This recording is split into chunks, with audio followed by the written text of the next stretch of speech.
120 kilometres north of Aurukun, there's a place called the Pennyfather River. It might seem just like any other river, but this is the point of first European contact with Australia. And it happened long before Captain Cook. As early as 1606, a Dutch explorer called William Jans just happened to bump into the Australian coastline right here. Just have a look at this. This is 400 years of untouched Australian history, because it was 160 years before Cook got here that Jans was down this coastline, and absolutely nothing has changed. If you go back to where Cook visited Australia, Botany Bay and Cooktown, it's all different. But here, it's exactly the same. Oh, the sand dunes might move a bit from year to year, but that's about it. We've certainly got no takeaway tucker joints here.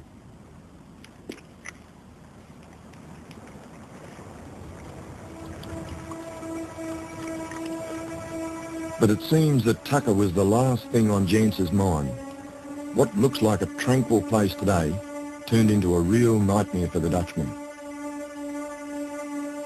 They clashed with the local Aborigines, the Wik-Monkan tribe.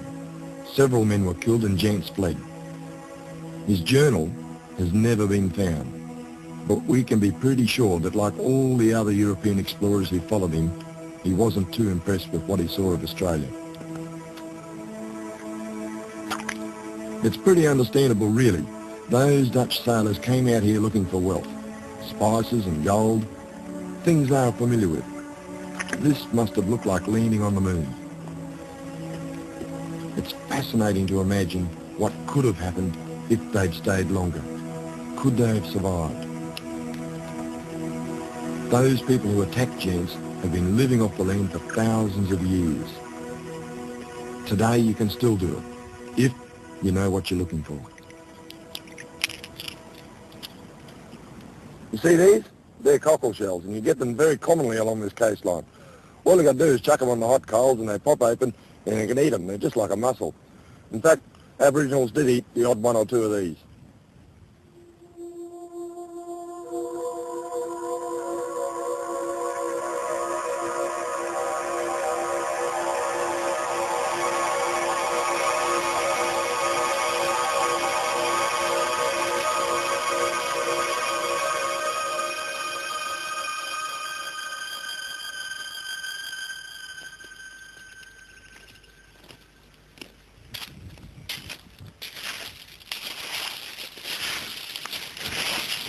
This has got to be the residue of the biggest feed in history, because what we've got here are just thousands and thousands of these cockle shells, and they've been collected here over about a 1,000-year period and just chucked up here, because what we've got here is basically the garbage dump.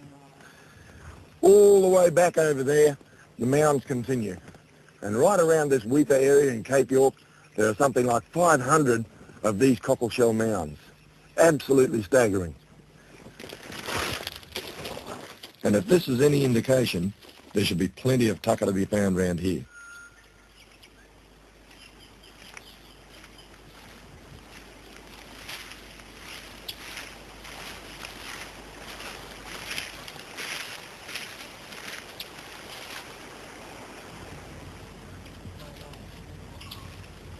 I'll be able to use these later on.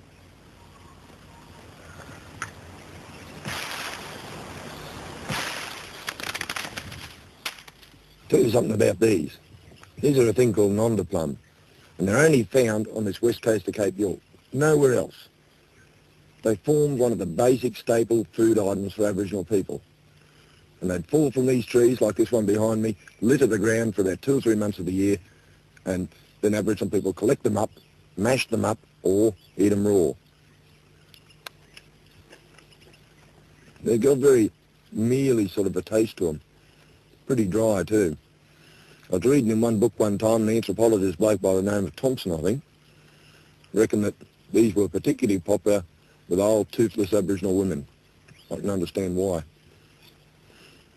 They're one of the best examples we've got of where Aboriginal people actually preserve food. What they do is dig a hole, collect up the nuts, and then bury them into the hole. They'd cover them up, And that way, they'd stay fresh and they'd come back perhaps 2, 3, 4 weeks later and dig out the hole again. Of course, when you're dealing with bush tucker, things aren't quite that simple all the time. Right here amongst the nonder plums, we've got these little fellows here. They're a little berry called gidgy-gidgy. Now, if you were to crush one of those up and eat it, there's no doubt about it you'd die, because they contain a toxin called abrin. Yet, Aboriginal people found a use for even this. The women would pick them out, crush it up and swallow it to bring on an abortion. The trick is, how do you pick the right one?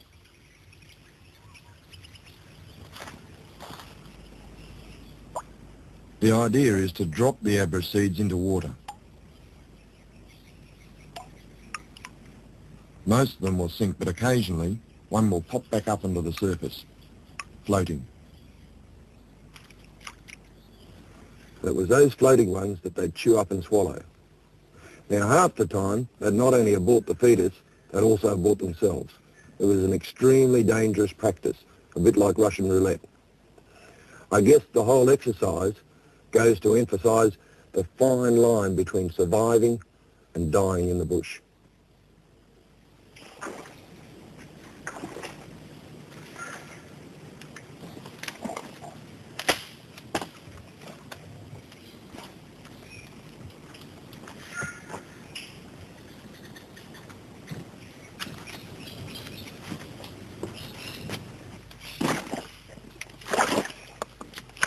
Mangroves are not the most comfortable place that you choose to be in.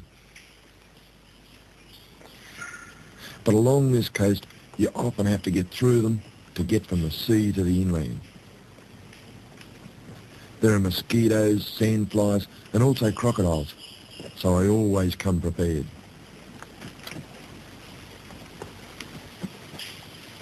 This is not the first place that you'd think of to look for food. But once you get in here, and once you start looking, there's just so much to see.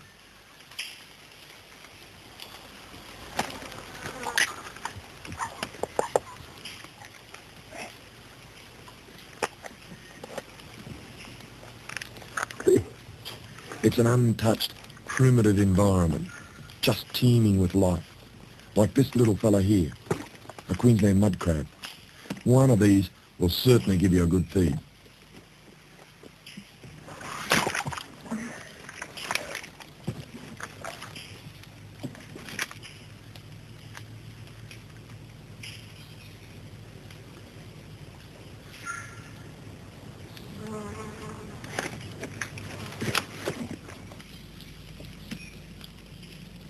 Some of the food's very skillfully camouflaged.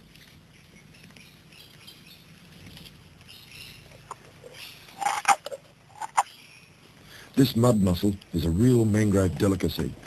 It's high in protein and it tastes great. Well worth the effort of a trip into the mangroves.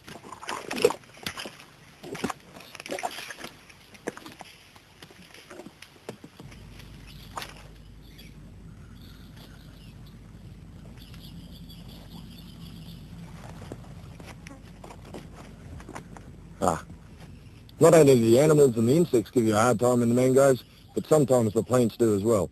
And this is one of those nasty little fellows that you've got to be quite careful of. See that little white sap on there? That's called milky mangrove or blind your eye mangrove. And if you get that in your eye, you'll go blind. However, Aboriginal people, get that out of the way for a minute, found a redeeming feature about this fella. They found that if they put that sap into a stingray sting, it would cure the sting. Of course, to get a stingray, you've got to first get yourself a bait.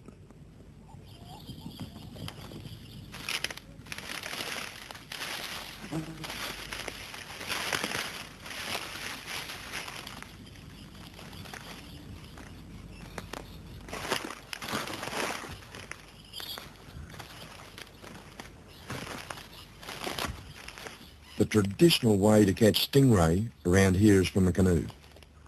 The people here became very skillful at building dugout canoes made from local trees. But of all the trees around here, there was only one